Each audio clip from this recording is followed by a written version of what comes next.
Chapter 7. We stayed silent by the brazier until far into the night. I felt once more how simple and frugal a thing is happiness. A glass of wine, a roast chestnut, a wretched little brazier, the sound of the sea. Nothing else. And all that is required to feel that here and now is happiness is a simple, frugal heart.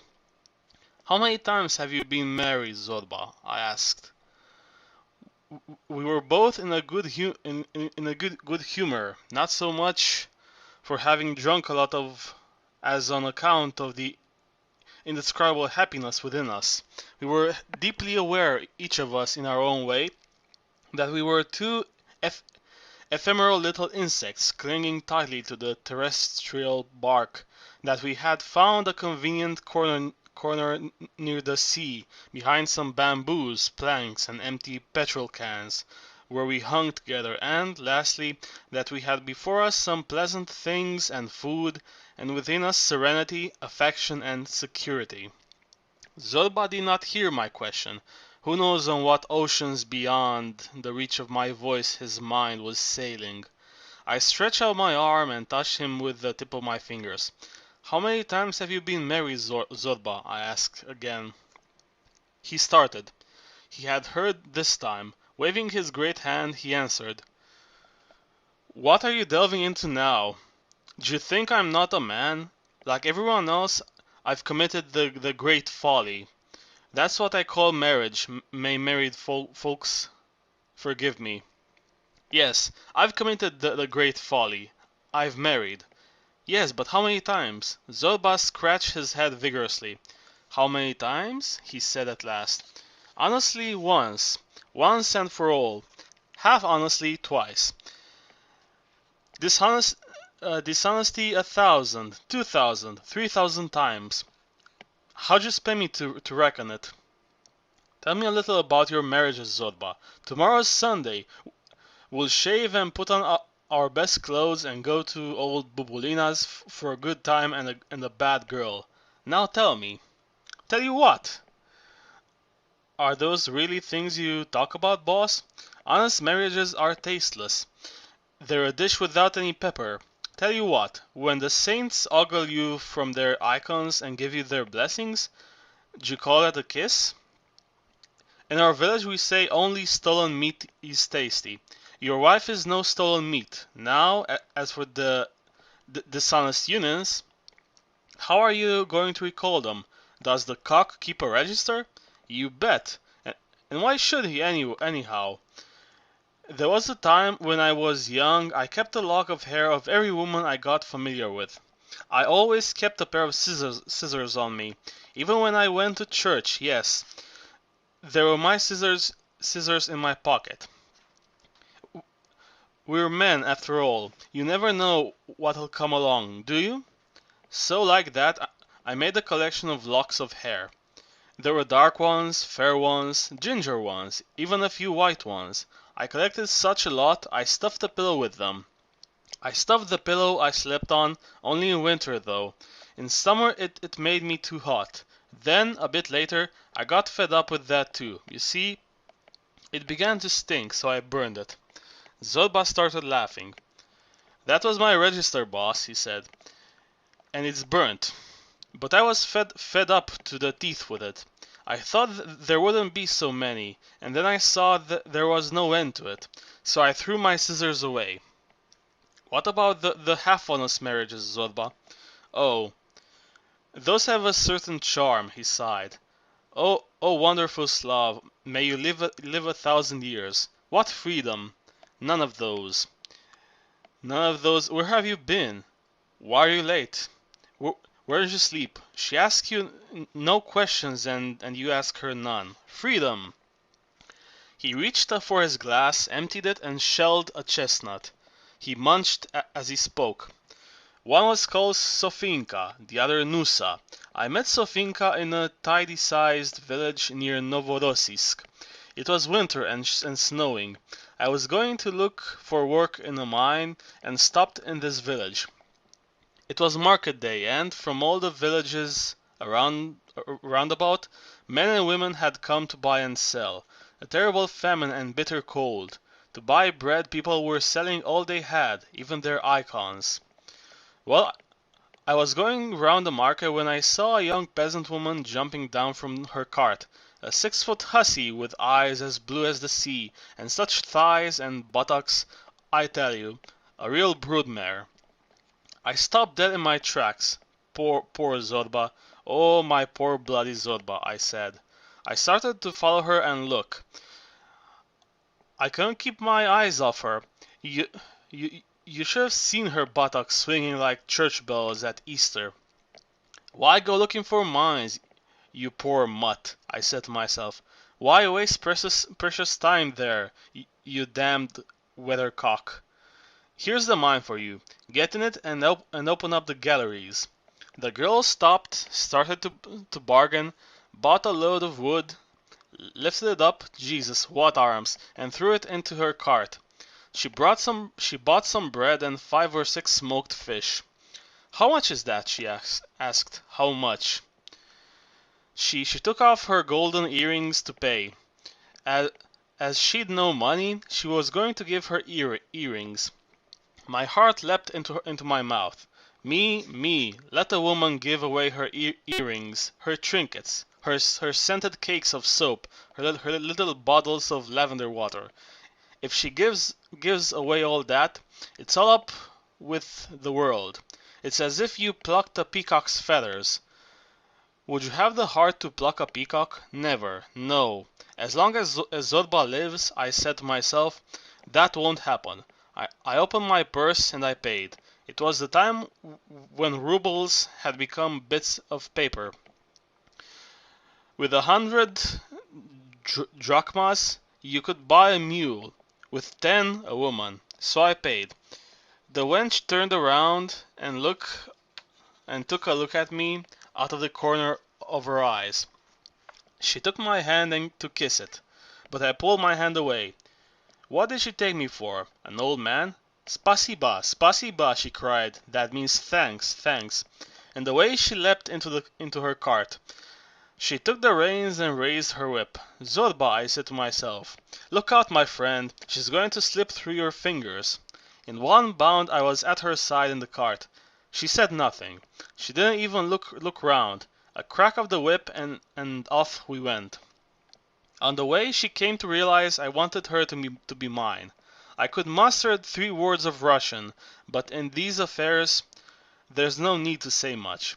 We spoke to each other with our eyes, our hands, our knees.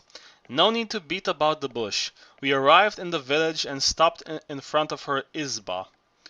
We got down. The girl thrust open the yard gate with her shoulder and we went in. We unloaded the wood in the yard, took the fish and bread and entered the room. A little old woman was sitting by the empty hearth. She was shivering. She was wrapped in sacks, rags, and sheepskins, but she was shivering. It was so cold, I tell you. Your fingernails fairly fell out. I bent down, put an armful of wood in the fireplace, and lit the fire. The little old woman looked at me and smiled. Her daughter had said something to her, but I hadn't understood. I made the fire go. The old woman warmed herself by it and recovered a little. Meanwhile, the girl was laying the table. She brought out some vodka. We drank it. She lit the samovar and made some tea. We ate and gave her share to the old woman. Then she quickly made the bed with clean sheets, lit the Holy Virgin's icon lamp, and crossed herself 3 times. Then she sighing to me. We knelt together in front of the old woman and kissed her hand. The old woman put her bony hands on our heads and muttered something, probably her blessing on us. Spasiba, spasiba, I cried, and in one bound there I was in bed with the wench. Zorba became silent. He raised his head and gazed into the distance over the sea. Her name was Sofinka, he said after a while, and became silent again. Well? I asked impatiently. Well? There's no well. What a mania you've got, boss, with your wells and wherefores. Now, Does one talk about those things? Woman is a fresh spring. You lean over her, you see her reflection, and you drink. You drink until your bones crack. Then there's another who comes, and he's thirsty too. He bends over her, he sees his reflection, and he drinks. Then a third. A fresh spring, that's what she is, and she's a woman too. Did you leave her after that? What do you expect? She's a spring, I told you, and I'm a passerby. I went back on the road. I'd stayed 3 months with her. God protect her. I've nothing to say against her. But after 3 months, I remembered I was looking for a mine. Sofinka, I said to her one morning, I've got some work to do. I must go. Well, Sofinka said, go along. I'll wait 1 month. If you're not back in 1 month's time, I'll be free. So will you. God bless you. I went. And you came back after a month? But you're stupid, boss, if you don't mind my saying so, Zorba exclaimed. Came back? Do the Jades ever leave you alone? 10 days later, in the Kuban, I met Nusa. Tell me about her, tell me. Another time, boss. We mustn't get them mixed up, the poor things. Your health, Sofinka. He quaffed the glass of wine. Then he leaned against the wall and said, all right, I'll tell you now about Nusa.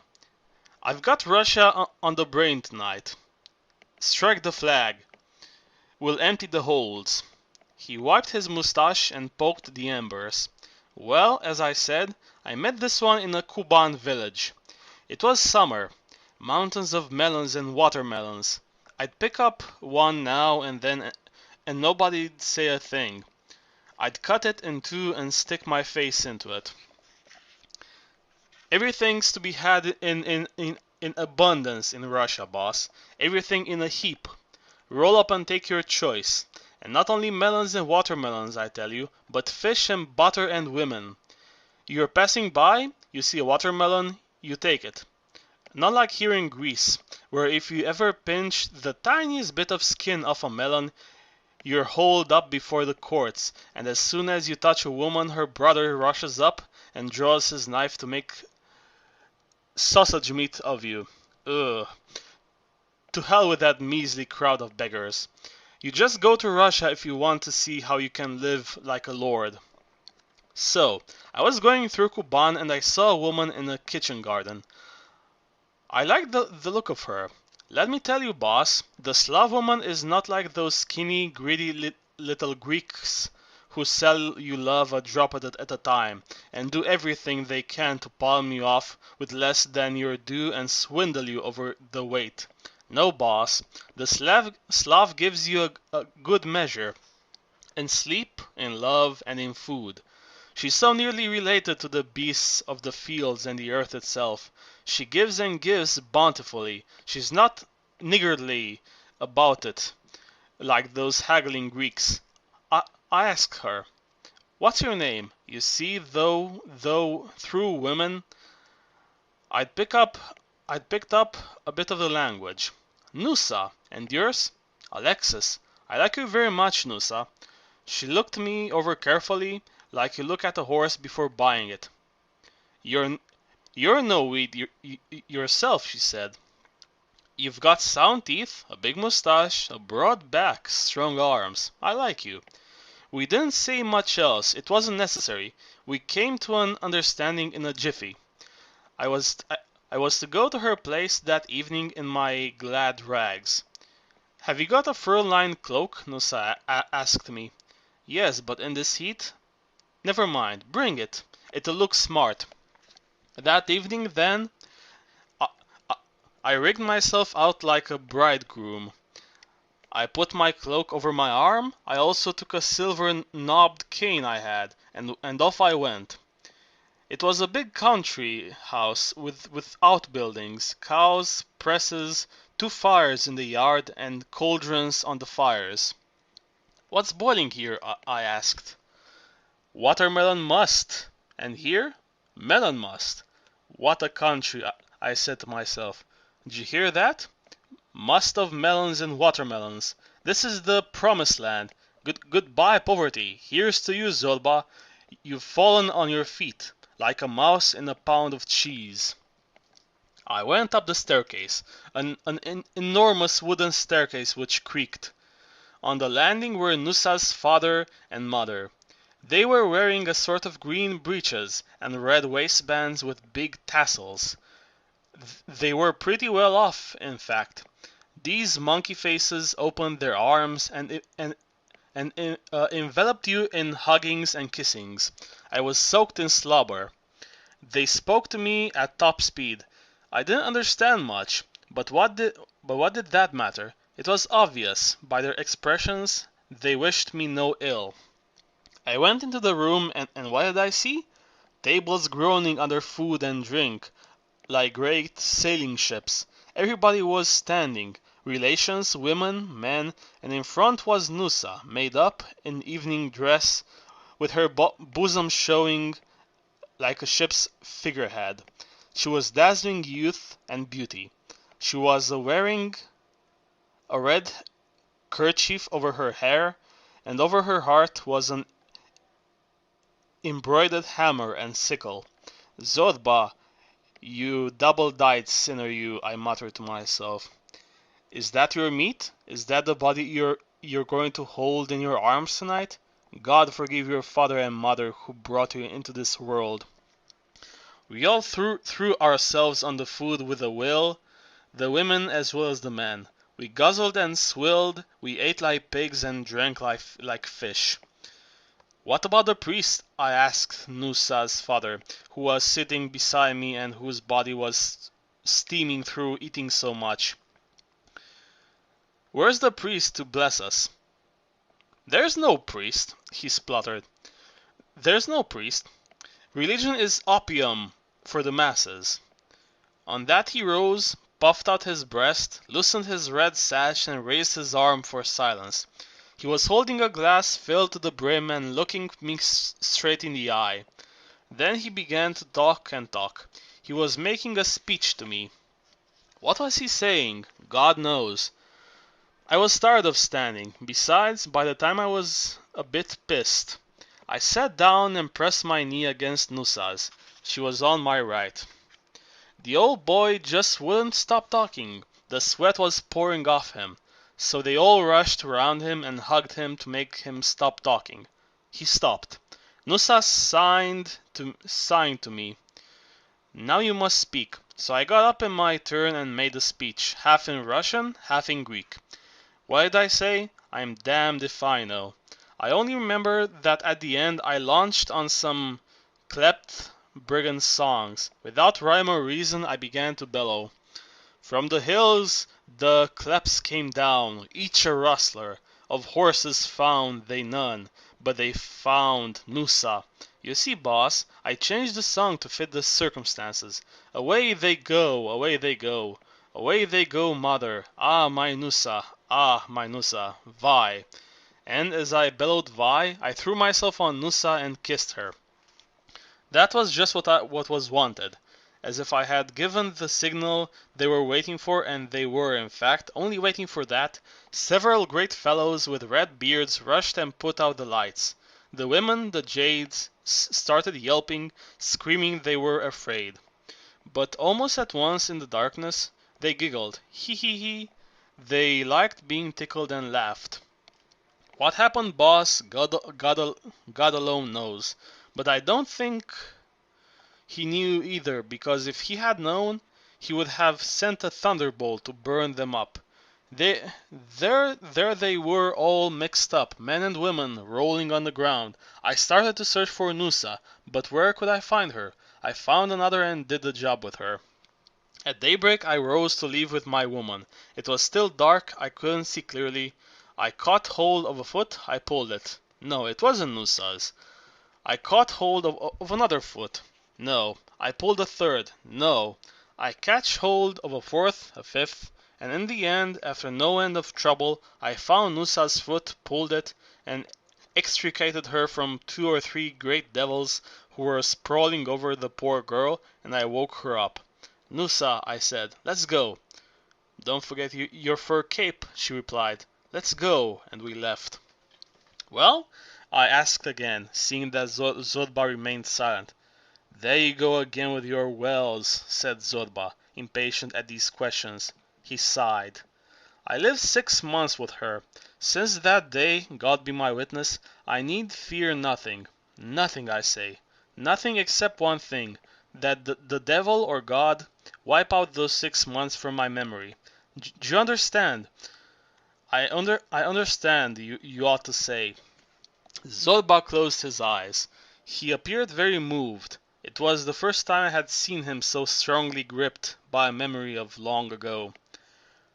Did you love that Nusa so much then? I asked a few moments later. Zorba opened his eyes. You're young, boss, he said. You're still young. You can't understand. When you've gone white on top like me, we'll talk again about this everlasting business. What everlasting business? Why, women, of course. How many times must I tell you, woman is an everlasting business? Just now, you're like a young cock who covers the hens in 2 shakes of a lamb's tail and then puffs out his breast, gets on top of the dunghill and starts to crow and brag.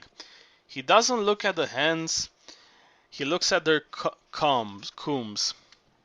Well, what can he know of love? The devil take him. He spat on the ground in scorn. Then he turned his head away. He did not wish to look at me. Well, Zorba, I asked again, what about Nusa? Zorba replied, gazing into the distance over the sea. When I came home one evening, I couldn't find her anywhere. She'd gone.